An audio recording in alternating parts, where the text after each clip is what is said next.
Question number 16 का C part.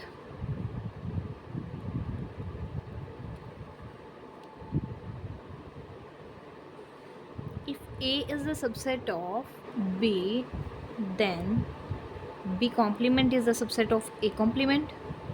If B complement is the subset of A complement then A is the subset of B. हमें ये prove करके दिखाना। तो हम एग्जाम्पल ही लेते हैं, थोड़ा सा इजी रहेगा।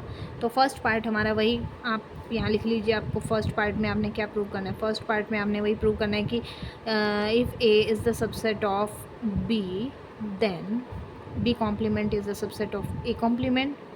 और सेकंड पार्ट में हमने प्रूव करना है if B complement is the subset of A complement then A is the subset of B. तो हम पहले फर्स्ट पार्ट प्रूव करते हैं। Let to prove first part, let A is the subset of B. फिर हमें example लेते हैं 3 4 ले लेते हैं, और बी हम ले लेते हैं 3 4 5। A is the subset of B. हाँ जी, ये कंडीशन हमारी आ गई। अब हमें इसमें यूनिवर्सल सेट भी लेना पड़ेगा क्योंकि बात हो रही है कॉम्प्लीमेंट की। तो यू में यू इन सबको इनको इंक्लूड करने के बाद भी कुछ एक्स्ट्रा एलिमेंट रख सकता है। तो 3 4 5 6 और 7 हमने यू ले लिया।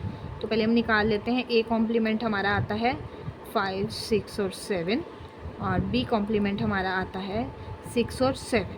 अब क्या कहा गया? आपको प्रूव क्या करना था फर्स्ट पार्ट में कि बी कॉम्प्लीमेंट जो है वो ए कॉम्प्लीमेंट का सबसेट होगा। देखिए, B complement 6 7 is the subset of 5 6 7। बिल्कुल, B complement is the subset of A complement sorry. तो इट इज़ प्रूव्ड, हमारा फर्स्ट पार्ट हो गया प्रूव। ठीक है, अब हम करते हैं सेकंड पार्ट को प्रूव। सेकंड पार्ट में हमें क्या शो करना है कि सेकंड पार्ट में हमें शो करना था कि B complement is the subset of A complement. ठीक है, बी कॉम्प्लीमेंट हमारा क्या है? हमारा बी कॉम्प्लीमेंट आ रहा है 6 7। आपको इसमें सेकंड पार्ट में दिया गया है कि B complement is the subset of A complement, यानी कि 6 7 इज़ द सबसेट ऑफ 5 6 7। बिल्कुल सही, ये हमें दिया गया है। हमें निकालना है कि ए बी का सबसेट है। हम इसमें क्या करते हैं, इसको प्रूव करने के लिए हम क्या करते हैं, कॉम्प्लीमेंट का ले लेते हैं कॉम्प्लीमेंट। ठीक है, बी कॉम्प्लीमेंट का कॉम्प्लीमेंट लेते हैं, यानी कि हमारा बी कॉम्प्लीमेंट था क्या? बी कॉम्प्लीमेंट हमारा आया था 6 7।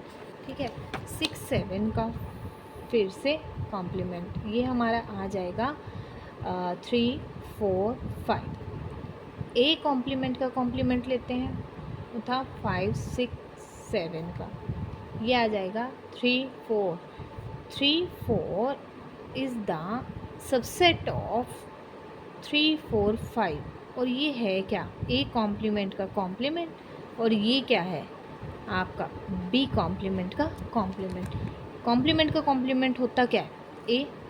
कॉम्प्लीमेंट का कॉम्प्लीमेंट आपका क्या होता है? बी। आपको क्या प्रूव करके दिखाना था? A is the subset of B. अब हम करते हैं क्वेश्चन नंबर 16 का आपका लास्ट पार्ट, डी पार्ट। देखिए, इसमें हमें क्या प्रूव करना है। If A union B is equal to A intersection B then A is equal to B. ठीक है, if A is equal to B then A union B is equal to intersection B. ये हमें prove करके दिखाना है, बहुत ही easy है। ठीक है, वैसे ही हम इसको 2 पार्ट्स में डिवाइड कर देते हैं। फर्स्ट पार्ट हमारा रहेगा if A union B is equal to A intersection B then A is equal to B, ये प्रूव करके दिखाएंगे। और सेकंड पार्ट में हम दिखाएंगे if A is equal to B then A union B is equal to A intersection B. Firstly हम prove करते हैं फर्स्ट पार्ट। इसके लिए हम लेट करके चलते हैं ए इज़ इक्वल टू 1 2। ठीक है, इजी सा एक एग्जाम्पल ले लेते हैं 1 2। और union B is equal to A intersection B. दोनों को अगर मिला दें या दोनों में कॉमन लें तो दोनों इक्वल हैं। इस एग्जाम्पल को प्रूव करने के लिए हमने क्या लेट किया है, let A is equal to 1 2। ठीक है, हम इसमें कॉन्ट्राडिक्शन दिखा देते हैं कि अगर फर्स्ट पार्ट में कॉन्ट्राडिक्शन दिखा रहे हैं बच्चे हम, कि हम ले करके चलते हैं ए इज इक्वल टू 1 2 और बी ले लेते हैं हम 1 2 3। ठीक है, हमने क्या किया, हमने लेट कर लिया कि ए और बी हमारे इक्वल नहीं आ रहे। ठीक है, हम लेट कर लेते हैं कि ए और बी हमारे इक्वल नहीं है। ठीक है, अपने पास से लेट करके हमने ले लिया। कंडीशन हमें दी हुई है A union B is equal to intersection B. देखें इस कंडीशन से प्रूव हो जाता है, निकालो। A union B is equal to 1 2 union 1 2 3 is equal to आपका आ गया 1 2 3। अब निकालो ए इंटरसेक्शन बी, 1 2 इंटरसेक्शन 1 2 3, ये आ गया आपका 1 2 1 2 3 इज़ नॉट इक्वल टू 1 2। यानी कि हम जो लेकर के हम चल रहे हैं ए यूनियन बी हमारा ए इंटरसेक्शन बी के इक्वल नहीं आ रहा। ठीक है, so it shows the contradiction. ठीक है, कॉन्ट्राडिक्शन शो कर दी इसने कि अगर हम लेकर चल रहे हैं ना कि A is not equal to B, तब हमारा ये भी प्रूव नहीं आ रहा। ठीक है, और ये हमें दिया गया है, इसको इक्वल ये तब आएगा जब हमारा ए भी बी के इक्वल होगा। So it proves that A should be equal to B to show A union B is equal to A intersection B। ये हमने कॉन्ट्राडिक्शन से प्रूव कर दिया। अब हम करते हैं इसका सेकंड पार्ट, जो कि हमारा डायरेक्ट ही प्रूव हो जाएगा क्योंकि उसमें हमें A और B की वैल्यू दी गई है, यानी कि इक्वल दिए गए हैं। ठीक है, तो सेकंड पार्ट हम प्रूव करते हैं।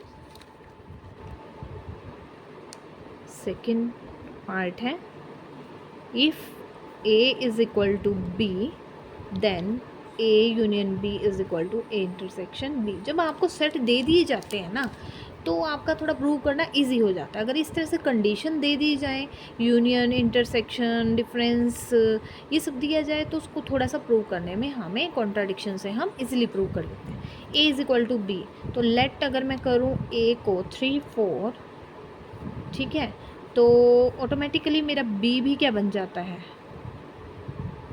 3 4। ठीक है, क्योंकि ए और बी हमारा इक्वल दिए गए हैं, तो ए यूनियन बी हम निकाल लेते हैं। Then A union B is equal to 3 4 union 3 4 that is 3 4। A intersection B भी हम निकाल लेते हैं, 3 4 इंटरसेक्शन 3 4 इज इक्वल टू 3 और 4।